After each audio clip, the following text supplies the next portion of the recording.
Welcome to the Jali podcast. I'm your host, Melyssa Barrett.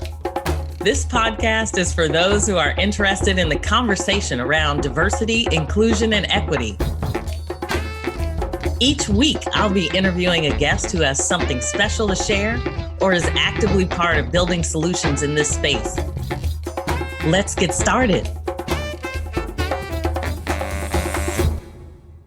So welcome to the Jali podcast. This week we are joined by Jill Long, and she has been working in diversity, equity, and inclusion for a while now.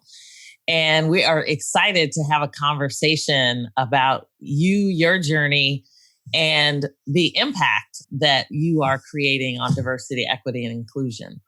So thank you for being here. Thank you so much for having me. I'm very excited to be here.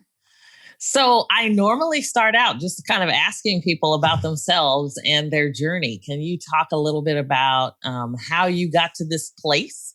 Absolutely. I suppose like everyone who works in diversity, equity, and inclusion, it's sort of an interesting path. It wasn't particularly linear, but I am a recovering lawyer. So I practiced law for about 20 years.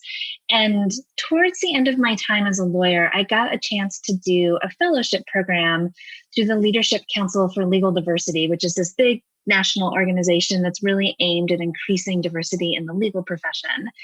And it really changed my life, frankly. It gave me this enormous year to really look at what diversity issues were specific in the legal industry and connect them to my own experience. And also very powerfully to be surrounded by 175 other lawyers from all over the country, from various legal departments at companies and law firms that were unbelievable. I felt such imposter syndrome walking into that room because I was like, wow, these are impressive people. I'm just a partner at a mid-sized regional law firm. It felt very intimidating. But as I got to know everyone, I was really inspired by just seeing the power of my class and also the power of the program, because the program really gave me this opportunity to think about my career a little bit differently. And it was the first time I thought outside of being a lawyer. And I could see the impact that people were making on the profession that weren't necessarily practicing law.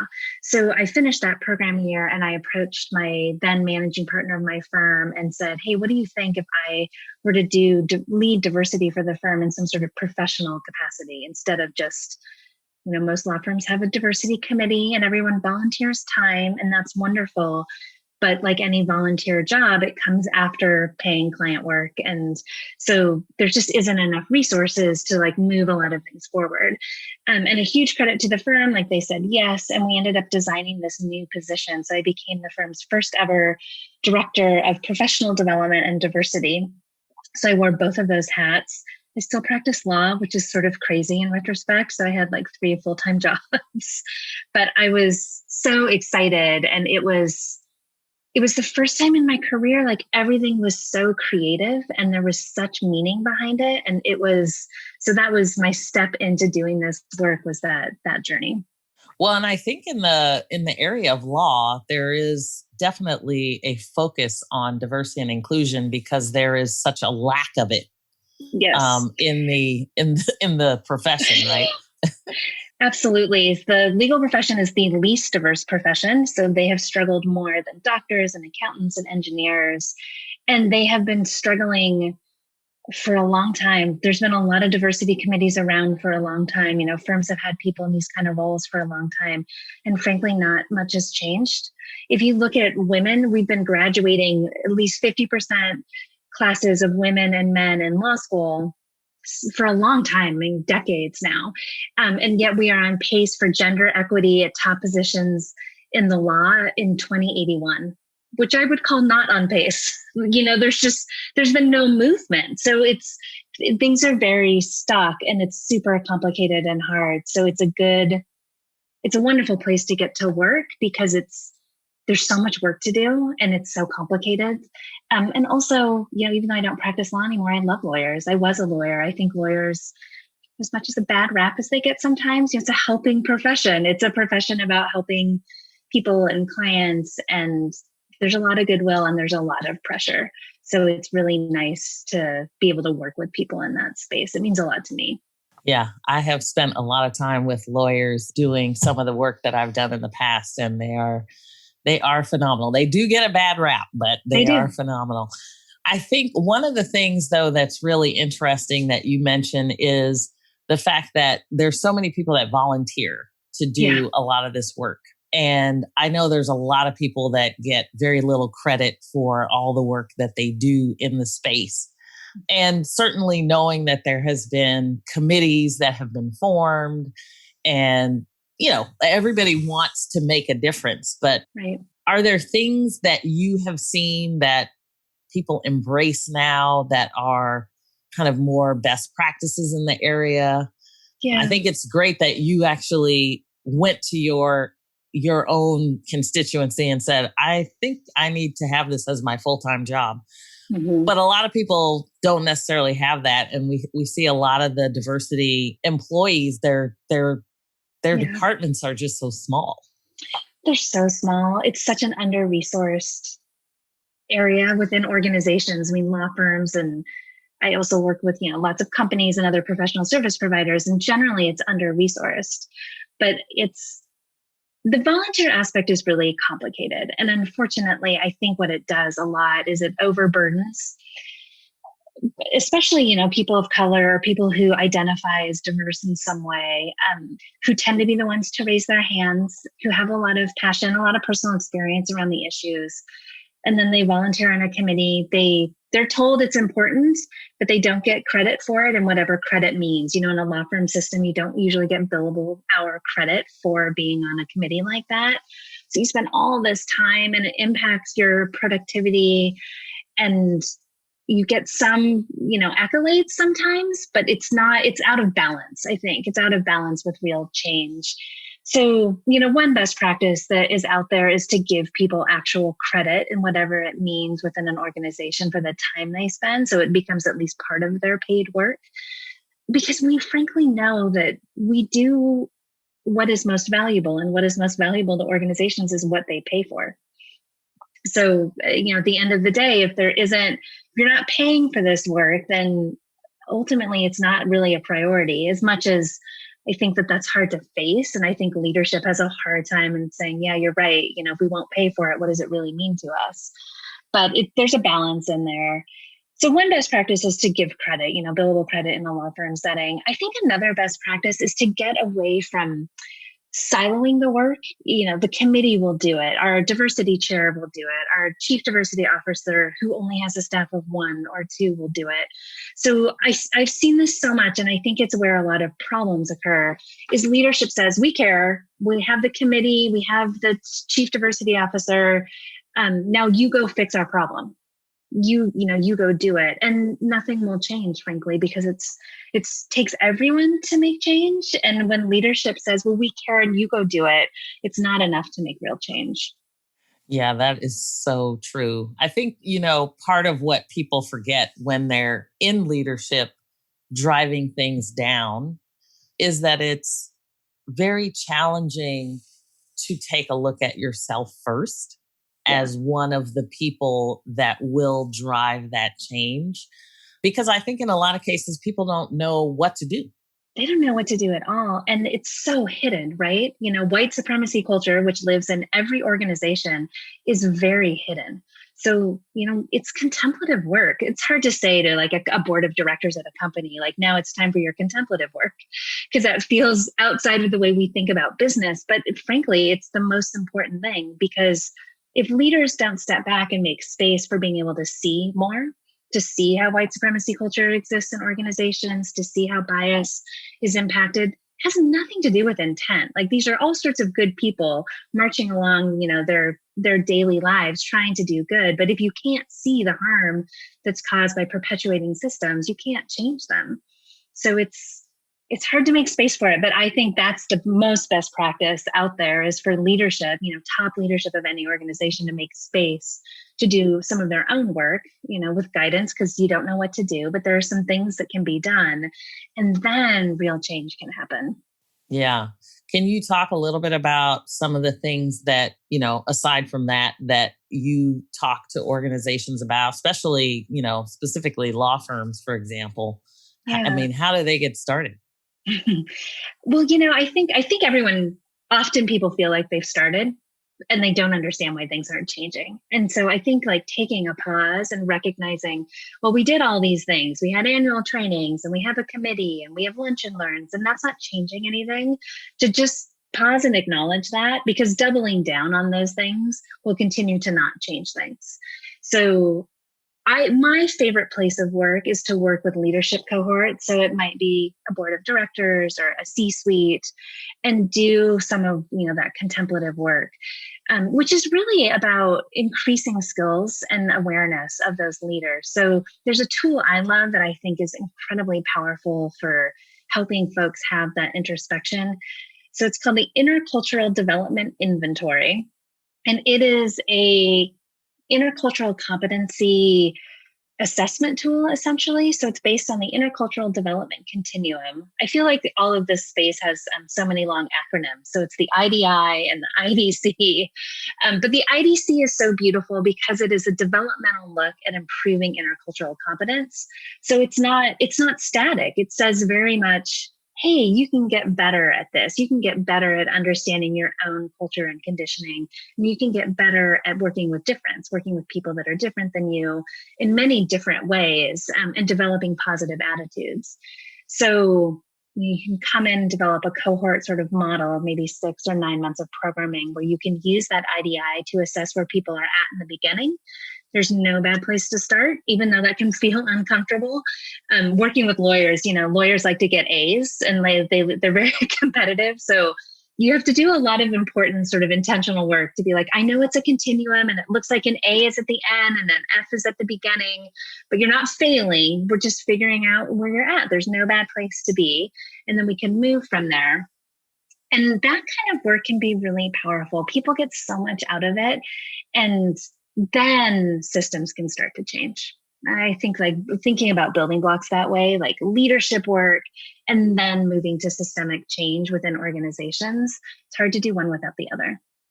Yeah, that's fabulous. So, and does a lot of that work start with, I mean, those surveys, are they like, 2-hour surveys that they have to deal with, or Good question. because, pulling Yeah. in the data from there and then actually Mhm. translating it to Yeah. something that's meaningful can be really challenging.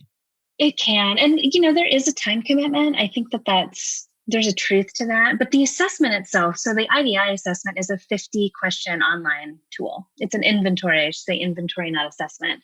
Um, so it doesn't take that long. Maybe it takes 20 minutes. And then there's an opportunity, some sort of retreat or workshop to learn the IDC, so to learn the continuum. And then after that, you can get your score as an organization or a cohort. So like the leadership team scores here on the continuum. And so we know the work to move to the next stage might look like this. Um, and then you can also get your individual score, which you could think of investing about 30 to 60 minutes with a qualified administrator from the IDI who can give you your personal results, which also gives you a plan of, okay, so this is where I am, and now I can move from here. And that is, I say it so it sounds so easy when I say it, but I recognize that it's really hard. That's hard to make space for. It's hard to hear sometimes, because we all humans tend to think we're a little further along than we are on anything. And one of the beautiful things about the IDI is it gives you 2 scores. It gives you your developmental score and your perceived score. It essentially tells you this is where you're at and this is where you think you're at. And so typically you think you're further along than you actually are. Yeah, we all want to say that we're better than we than we Right. Yeah. actually are. But I think that's kind of the reality of all of the work around when you start talking about inclusion and equity, Mhm. when we really start to break down where I personally may be failing, or at least creating the awareness to know that I could do something better. Yeah. Well, and I think inclusion and equity is frankly where it's all at. Diversity is so important. And I think of diversity as sort of who we are. And then inclusion and equity are how we treat each other and how people are given access to being able to thrive within any organization.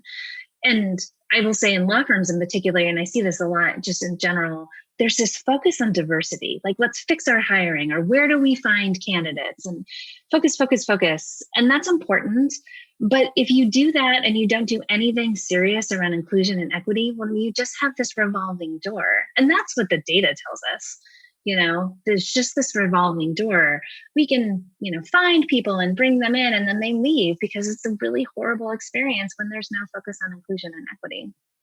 Yeah, definitely. The retention aspect, I think, is significant. And even, in companies that are looking to pull in additional representation, a lot of times we forget about the people that are actually working there and understanding what their experience is like. You talk about the white supremacy culture, and it being kind of invisible, but to people of color, it's probably not invisible. Right. Well, and that has been one of my huge learnings personally. So, I identify as a straight, cisgender white woman. And so that's the lens that I was born with and bring. And I've had a lot of learning to do, especially to understand the experiences of others, as we all do. But I think there's two things that come up for me when we talk about this. So one is the idea that I think, especially when I started doing diversity work, there almost felt like there was this competitive edge to like, who belongs here? Like, how diverse are you? How worthy are you of being in this conversation?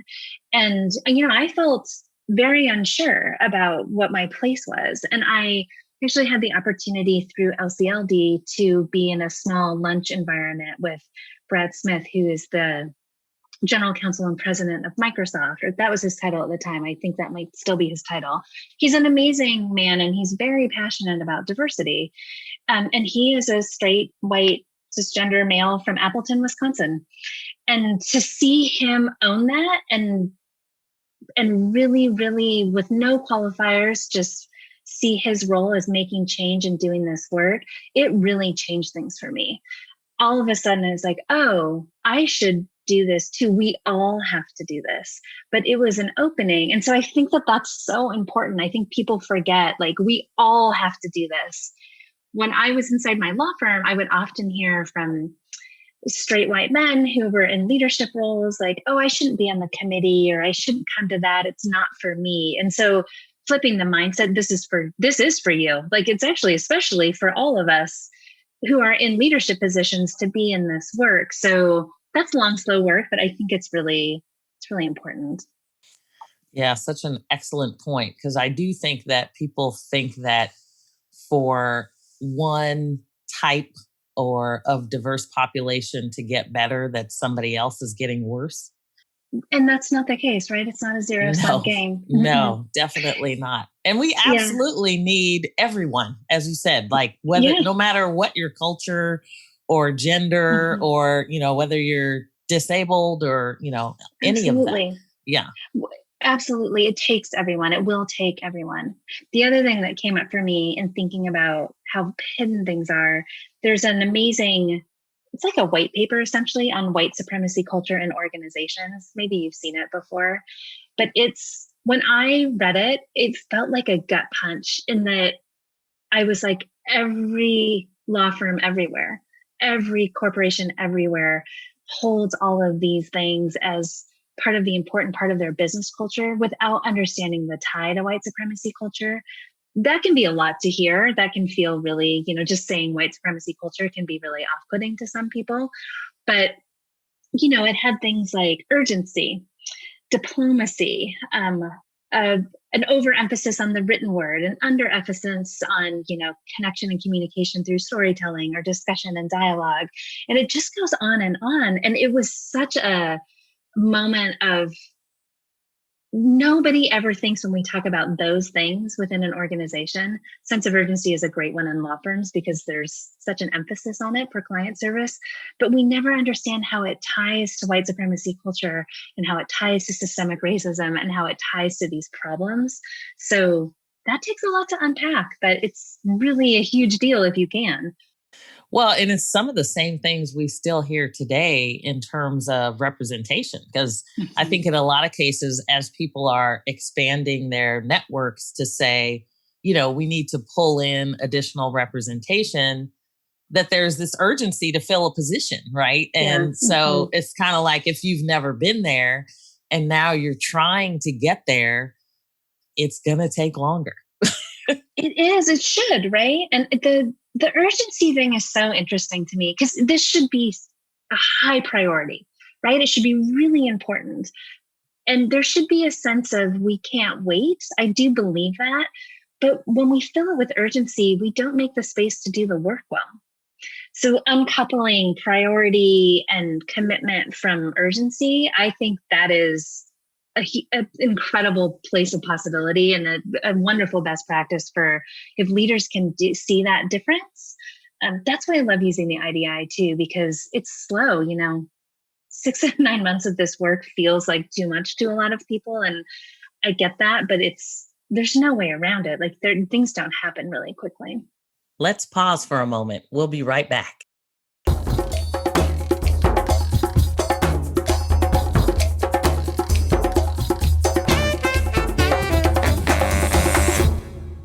So then in terms of you mentioned things like lunch and learns and kind of practices that people have, I think more about maybe creating awareness and education. As you dig into some of the work, are there things that you can translate that kind of immediately turn into forms of execution once that, survey is done? Hmm. Hmm. It's like, okay, now I know where I am. I know where the leadership is. Like, how do you translate that to So, executing on a roadmap? I think that the most important thing is to be custom about it, to do it, not to take something off the shelf, but to say, who are we and how do we move forward? The IDI is like my favorite thing because I think it's so powerful. But I do this with lots of organizations that aren't in a place to use the IDI. So, you can use climate surveys or engagement surveys, you can do stakeholder interviews. I think if you, depending on the scale of the organization, right, it all kind of has to fit. But some of the best things to do are just to do stakeholder interviews. Like I have learned so much by I'm going to sit down with everyone on your board and just have a conversation about DEI with them. And I walk out of that process knowing a lot, like having a really good understanding of what makes sense for a roadmap. So to do some investment in where we're at, whether it's the IDI or working with a consultant on stakeholder interviews or an internal survey, so many ways to do it. And then to move into the roadmap of what's next. And I've seen a lot of different things work, but one of the themes within it, so a theme within a lunch and learn or an education series or a training, even though I don't love the phrase training, because I think it lets people disconnect. Like, when you go to a training, you can be a passive, quiet. You're the student that you were. Were you the student in the front with your hand up, or were you the student in the back with your arms crossed? That's probably right. It's something comes at you instead of you engaging in something. And when you go back to the fact that this is contemplative work, what we want to do is create space for people to think a little about themselves. So that would be the theme that I find as a best practice, is to really make space for people to get a little content. So some exposure, some education, but then for there to be space to wrestle with it a little, have some discussion with peers. There's some wonderful exercises you can do where you're just writing down answers to questions, journaling. As not corporate-y as that sounds, like journaling is an incredibly powerful practice to develop awareness. So I think in this time of COVID, interestingly, surprisingly to me, because I've always been someone who's like, the work is better in person. We have to be in person. And some things are really wonderful in person. But Zoom has worked really well for bringing larger groups together and doing this work. You set up some content, you maybe expose someone to some information about privilege they didn't have before, right? Privilege is a really meaty area. You can talk about that idea that it's not a zero-sum game, that it's really just about everyone starting at the same place. That can be really new for people. That can feel very challenging to identity. But where the magic happens is then you give them 2 or 3 discussion questions or an exercise and you send them off into breakout rooms. So they're with 2 or 3 colleagues and they have permission to talk about this in a structured way. And that is where you learn something about yourself when you answer things out loud, and you learn so much from your trusted colleague and learning about their experience. It's way less about what I say and way more about the container and what it allows other people to explore for themselves.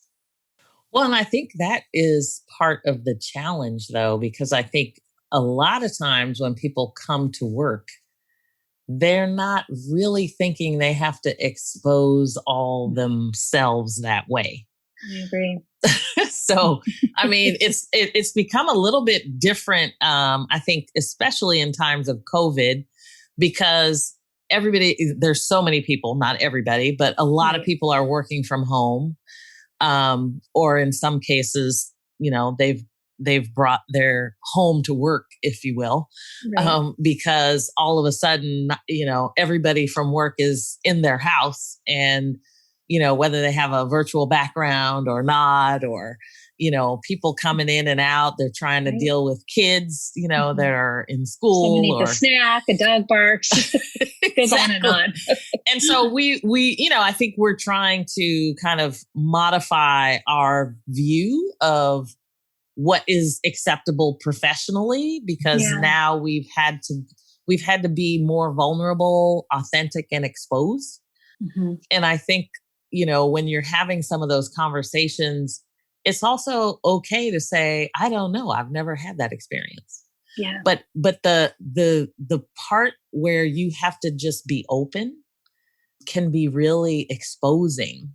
Yeah. So what kind of information or guidance do you provide to companies that are, let's just say, not as overwhelmingly willing on their diversity, inclusion, equity path? And because, I think there are times and people that are not really open to some of this work.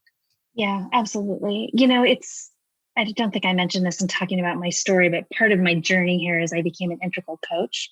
So I went back to coaching school and studied coaching at New Ventures West, which is in San Francisco. And the word opening really makes me think about the model of coaching that we do, which is all about meeting people where they're at. And they have to have an opening for there to be any movement, right? So if you meet someone who doesn't have an opening, or you're working with someone or an organization that doesn't have an opening, if for some reason they're still talking to me, like there's something that makes them feel like they have to do some DEI work. So there's some glimmer in there, but the way I like to approach it is to just try and create an experience that will build more opening.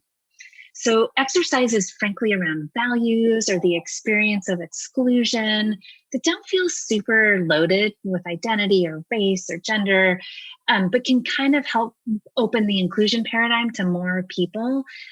Those kinds of things can be helpful for creating more opening, but it's tricky. I think there has to be opening, and for people to feel open, they have to feel safe. If they're in an organization where you shouldn't be vulnerable, that's never going to mesh up. It's just never gonna work.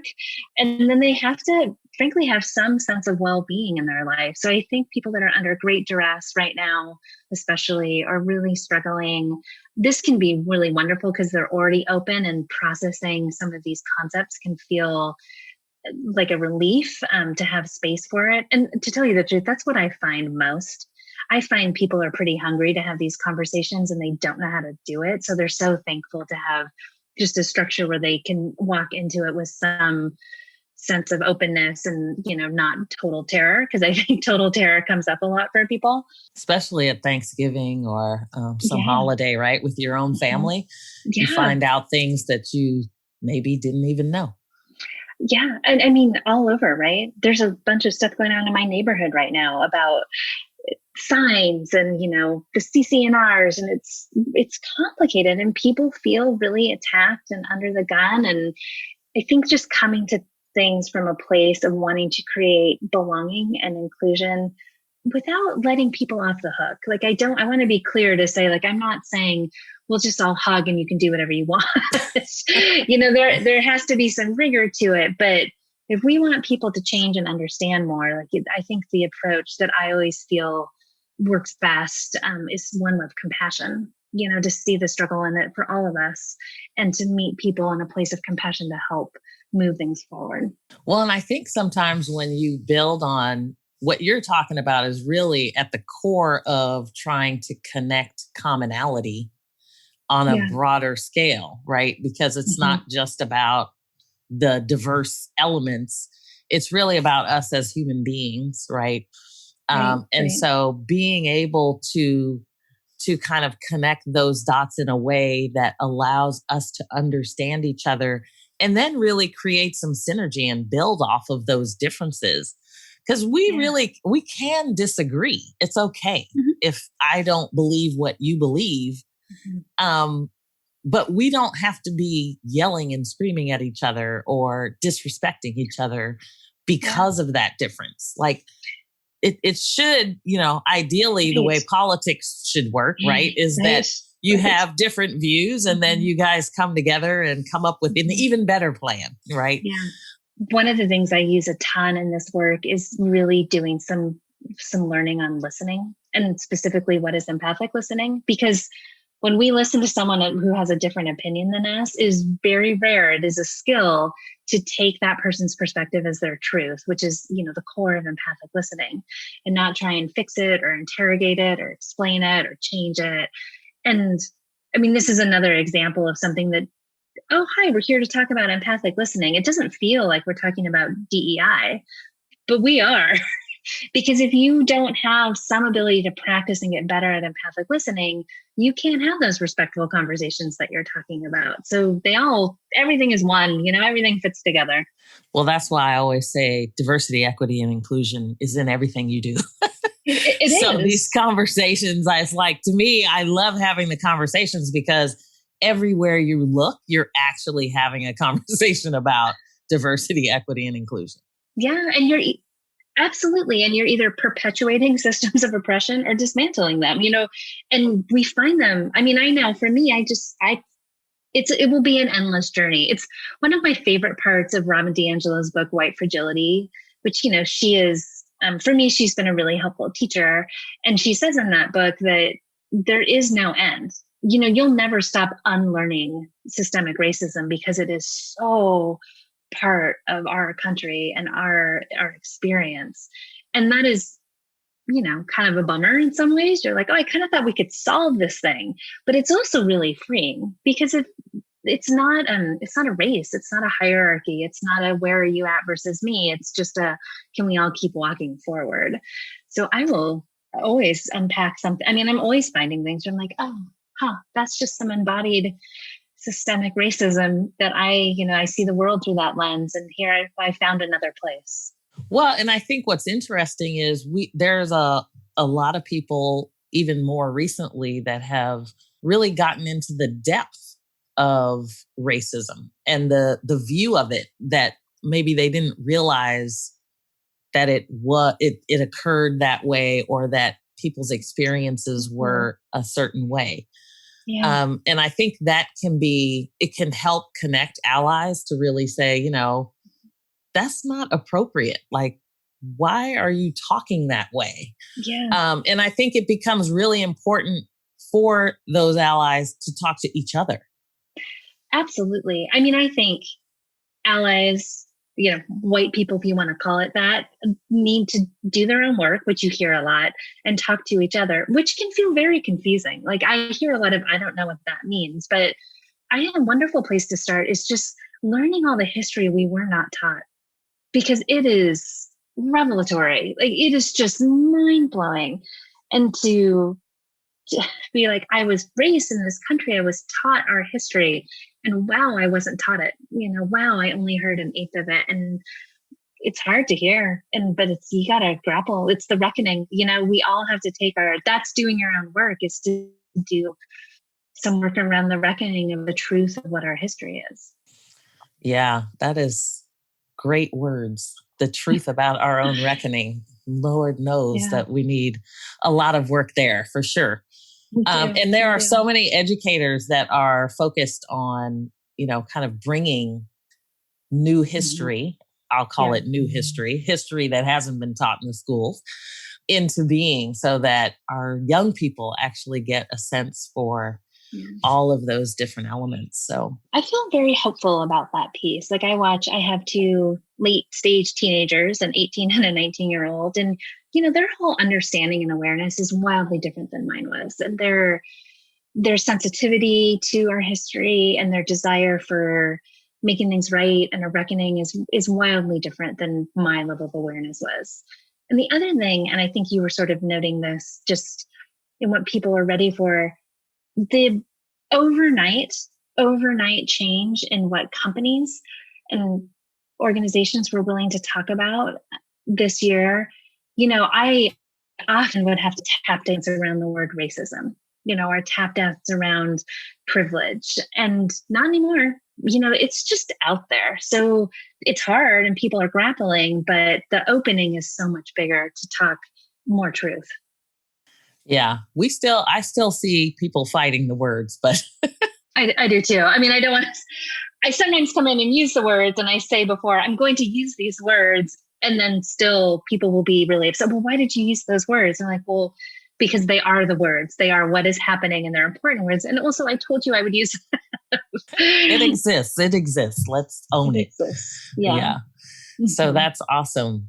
So where do you see this profession moving? Because I think a lot of people will say, there are things that work and work well, and then there are things that maybe don't work as well. And I think everyone I've ever talked to with respect to diversity, equity, and inclusion, belonging, they all would love to see their jobs eliminated at some point. Absolutely. Yeah. So where do you see it going in terms of what we could do and where we can go?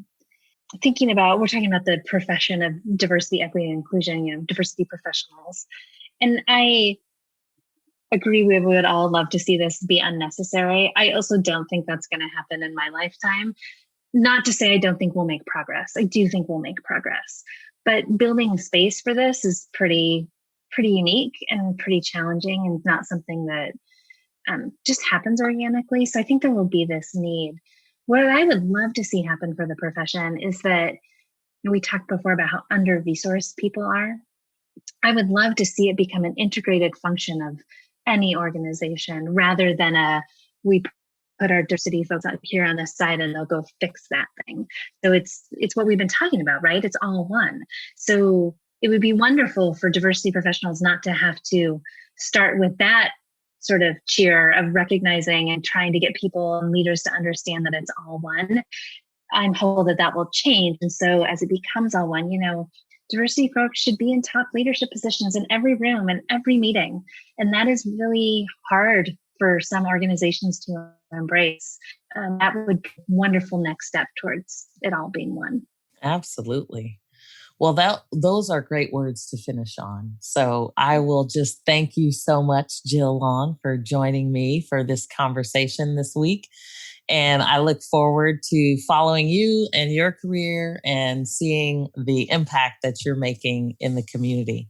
So thank you so much for being here. Thank you. Thank you so much for having me. I love what you're doing, and I really appreciate your podcast. And I've learned a lot listening to it. So thank you for being one of the great places of learning for me.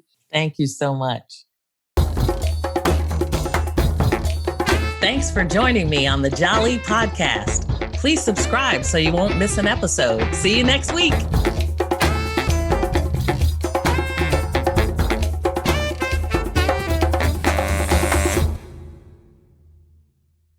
This podcast is a part of the C-Suite Radio Network.